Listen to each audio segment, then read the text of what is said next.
English translation, 145th contact, Monday, 1st June 1981, 1:10 hours. You are a little careless, Quetzal. From the parking lot up there, one can see that it is your ship down here at the edge of the forest. Especially the light is clearly visible. Besides Ava, no one is there, and should some stranger approach, then I will find out early enough. Of course, but you opened the sound-absorbing shield too early. I just heard the rather loud buzzing.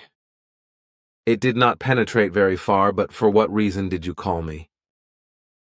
You did know, nevertheless, that I would come tonight.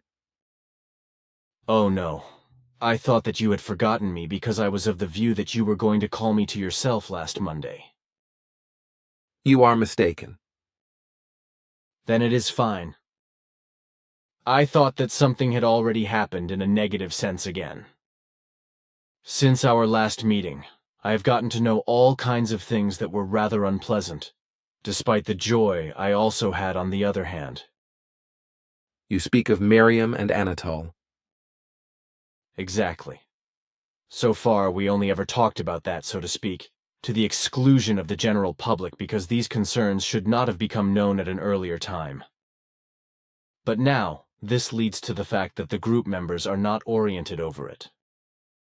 This was deliberately kept in such a manner, as you know. But on the other hand, we have not even completely informed you about everything because we did not want to raise hopes in you that then might not come true. I know that now, too. Miriam has explained it to me. You were with some of your people in America with your group there. Together with them, you tried, through strong impulses, to win some Americans over to our cause. And you also tried for a long time to give Elsie suitable impulses, to which she should have complied, and she should have sought out those influenced by you. You have been properly informed about that. But unfortunately, Elsie has hopelessly failed because, like with her first trip to America, she let the country and the people overwhelm her, so she was incapable of receiving our impulses. Her sense was, by and large, only aimed at enjoying a purely private vacation and allowing the foreign impressions of the country and the humans to work uninhibitedly, uncontrollably, and without opposition in herself.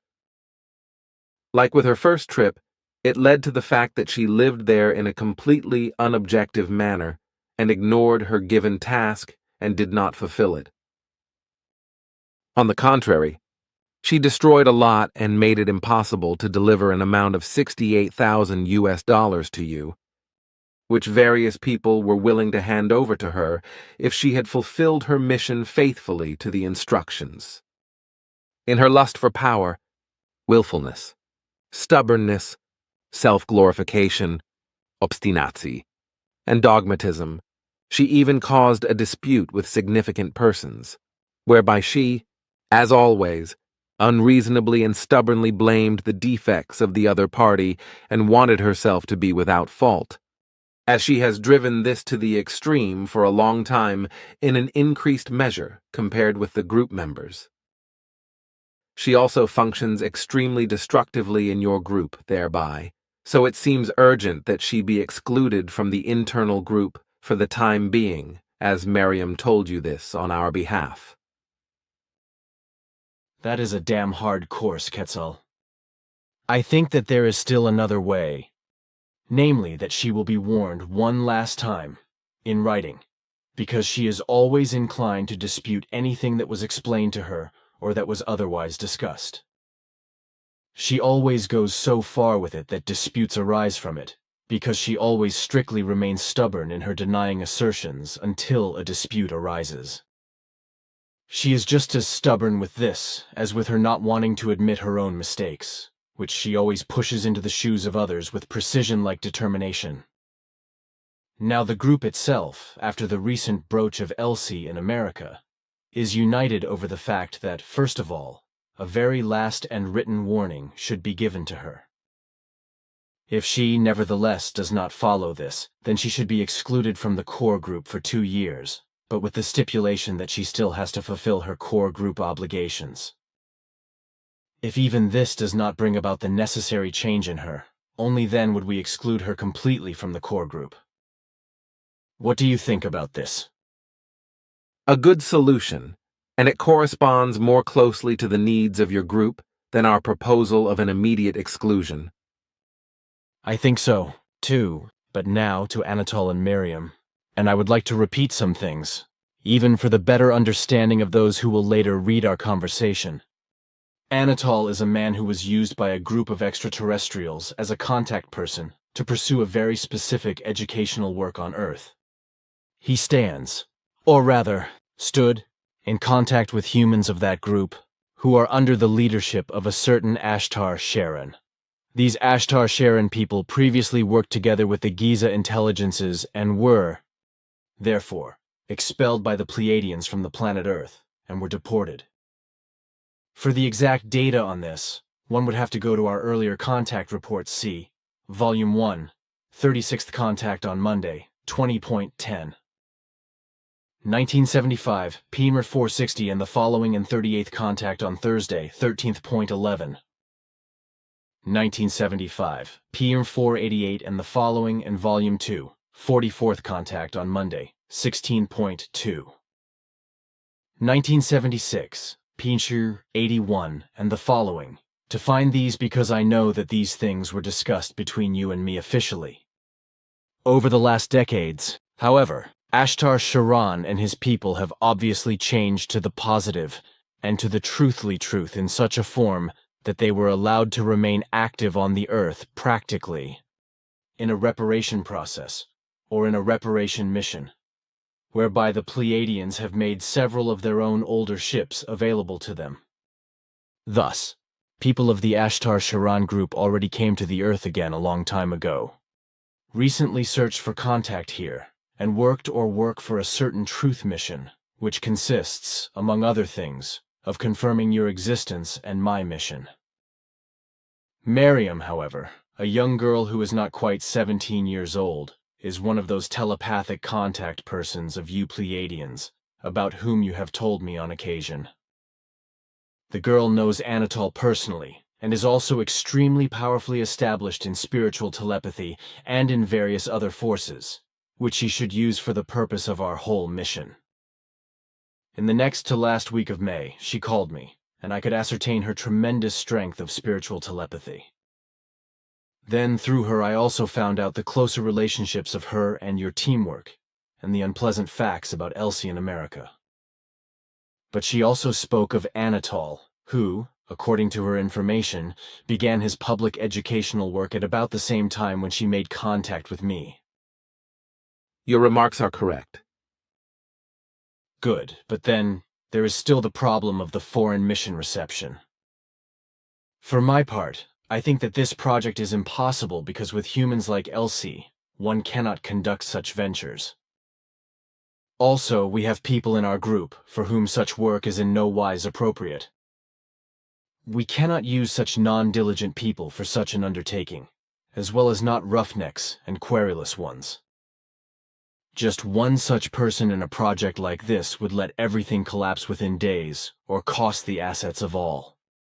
In addition, Miriam told me, when I reported these arguments to her, that this is correctly thought by me, but it means that 47 to 48% of our group members could lose much of their possessions and goods upon a failure. If this should not be the case, then the entire disposition of all group members would still have to change very much and thoroughly for the better, followed by the planned and much needed and very thorough change for the better, after which, then, what is planned and necessary could be done and be created by all members.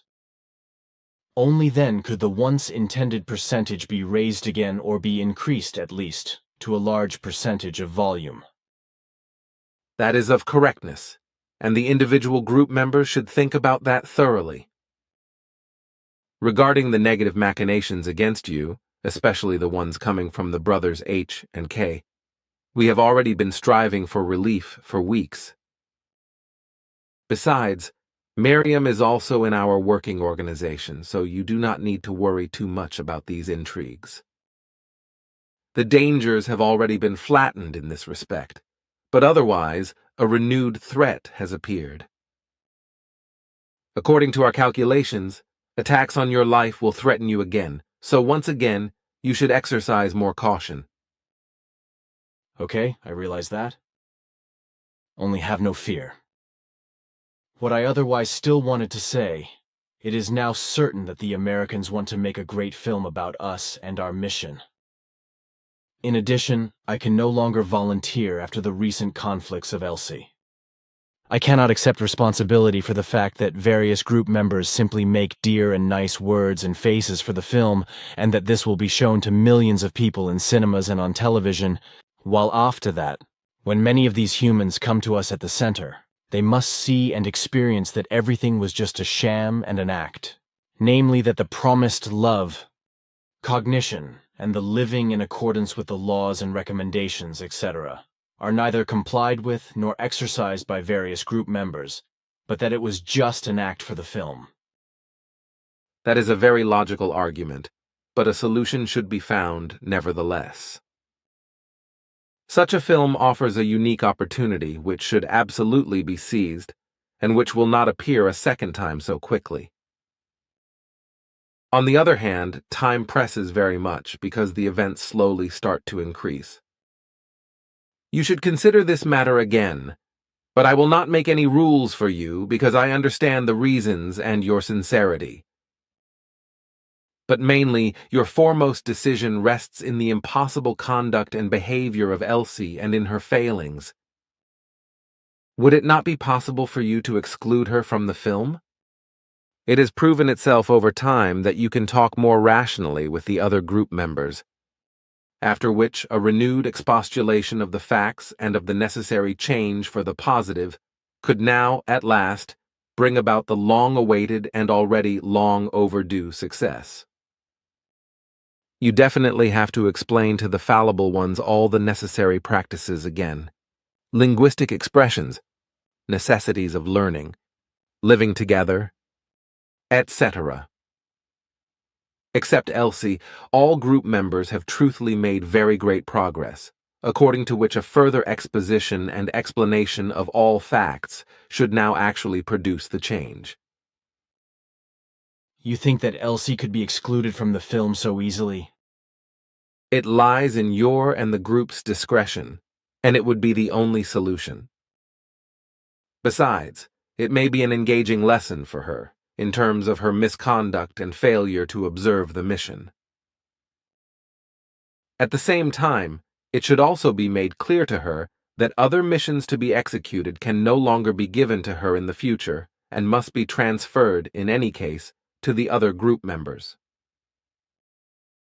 Her failure is inexcusable because she had very exact knowledge of what was dependent on her mission, but she has, nevertheless, ignored this.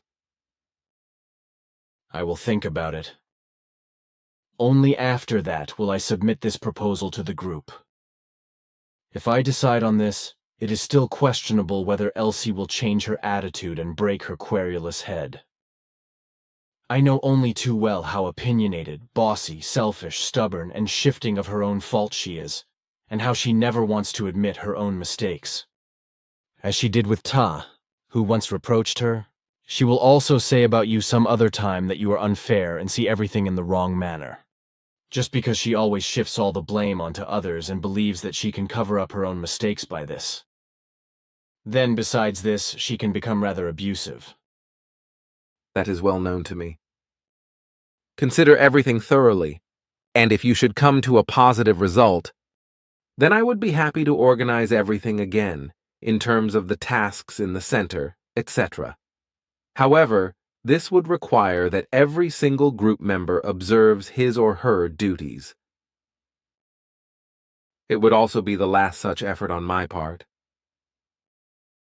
I will report this to the group members, then, after that, I will give you notice. Good. I expect your reply as soon as possible. Now, I would like to inform you that we have decided to tell you new predictions in the near future, as was promised. In addition, you will have to put aside some time in the next few months, in order to learn some new things that are necessary for you and our mission. You will also meet more with Miriam, whom you should educate in certain things. In addition, Anatol will also be involved more often. But now, enough for today. Goodbye, and dear greetings to the group members, also from Sim-Ya-Se, who is still staying on Era. Many thanks. Then take care and goodbye. Billy's contact from the 1st of June, 1981 by Eva Bieri, Switzerland. It was Sunday evening, and we had been spraying the gardens until about midnight because it had been very hot for days and there was no rain. For my part, I had night watch from midnight to 3 hours that night and sat on the sofa in front of the house. Billy walked around a bit and looked at everything. Rolf the guard was also still awake and sitting on the seat. When Billy passed the sofa where I was sitting, he said to me that he felt as if he had to go to a contact tonight. As he walked towards the nearby forest, I naturally thought he was walking to his contact spot. So I watched him until he disappeared and then looked up at the beautiful starry sky. After about 10 minutes, I heard a very soft but distinct sound coming from the forest where Billy had disappeared. Rolf heard it too, got up, came over to me and asked where Billy was. My answer was that I did not know and that he should go to bed. He just said, "Did I also hear the noises?" "Of course," I answered him, and by now I had recognized the sound as the whirring of Sim-Ya-Se or Quetzal's spaceship, something I knew very well because I had been present at tape recordings the year before when Billy and some other persons had been able to record the sound of Sim-Ya-Se's beamship when it was not shielded against the escaping sound noise. But I did not really want to bring that up to Rolf.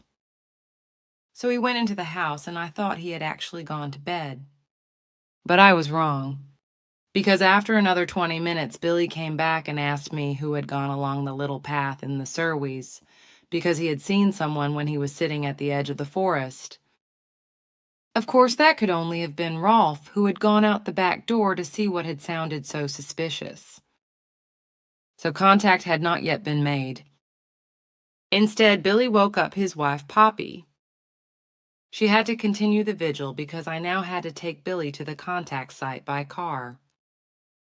We drove off, but the drive did not take long because it only went as far as Seedlig, where Billy had already had contact several times. We got out together and looked around when Billy suddenly said, "Look, do you see something at the edge of the forest there?" I looked and indeed spotted a brightly glimmering and large light about 300 meters away, shining more and less intensely at one time. It was Quetzal's ship. Billy told me to sit down on the bench under the tree in the car park, and then I did not move as Billy marched towards the light. After about 2 minutes, I heard the familiar whirring of Quetzal's ship again, and I still thought he was doing it on purpose so that I would have something to grin about. Of course, that was not the case. Logically not. Billy explained to me later that when he got on, sometimes the sound shielding of the ship was opened too early, so that the whirring could be heard. I remained rooted to my seat, not daring to take a step forward, because I knew that the Pleiadians did not like it at all when you approached them. Every now and then I looked around to make sure that no one was approaching and that everything was also quiet. But everything was peaceful. Nothing could be heard except the roaring of a roebuck that had apparently been startled by something. Despite everything, I had to yawn heartily a few times before Billy returned after 20 minutes. When I heard his footsteps, I watched intently Quetzal's ship, which had been glowing continuously for the past 20 minutes, but I saw nothing more, except that the intense glow of the ship suddenly just went out. When Billy was back, we got back into the car and drove home, where I continued my vigil, which I extended until 4H chars, because I also had all kinds of office work to do.